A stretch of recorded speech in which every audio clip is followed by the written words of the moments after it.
ഒരു paper cutter വാങ്ങിക്കാൻ വേണ്ടി മീഷോയിൽ കയറിയതാണ്. 307 രൂപ. അത്രയും പൈസ കൊടുത്ത് പേപ്പർ കട്ടർ വാങ്ങിക്കേണ്ട കാര്യമുണ്ടോ? ഇല്ല, നമുക്കിത് ഈസി ആയിട്ട് വീട്ടിൽ തന്നെ ഉണ്ടാക്കാവുന്നതേ ഉള്ളൂ. അതിനു വേണ്ടി ഇതേപോലെ ക്ലേ ചെറിയ ബോളുകളാക്കി, അതായത് 6 ഒരേ വലുപ്പമുള്ള ബോളുകളാക്കുക. എന്നിട്ട് ഇതുപോലെ ഒന്ന് റൗണ്ട് ആക്കി 5 എണ്ണം വെച്ച് സെന്ററിൽ ബാക്കിയുള്ള ഒരു ബോളും കൂടി വെച്ചു കൊടുക്കുക.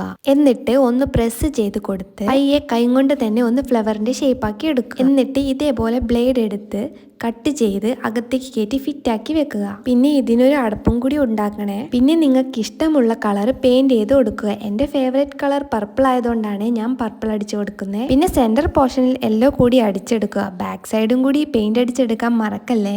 പിന്നെ കുറച്ച് ഗ്ലോ കിട്ടാൻ വേണ്ടിയിട്ട് പോളിഷ് ചെയ്യുക. ഞാനിവിടെ വാട്ടർ കളർ നെയിൽ പോളിഷ് ആണ് കേട്ടോ എടുത്തത്. ഫെവിക്കോളും എടുക്കാവുന്നതേ ഉള്ളൂ. ഇത്രയേ ഉള്ളൂ. ഈസി അല്ലേ? നിങ്ങൾ ഇതുപോലെ ഉണ്ടാക്കി നോക്കണേ. പിന്നെ ഈ വീഡിയോ ഇഷ്ടപ്പെട്ടാൽ സബ്സ്ക്രൈബ് ചെയ്യാനും ലൈക്ക് ചെയ്യാനും കമൻറ്റ് ചെയ്യാനും മറക്കല്ലേ കേട്ടോ.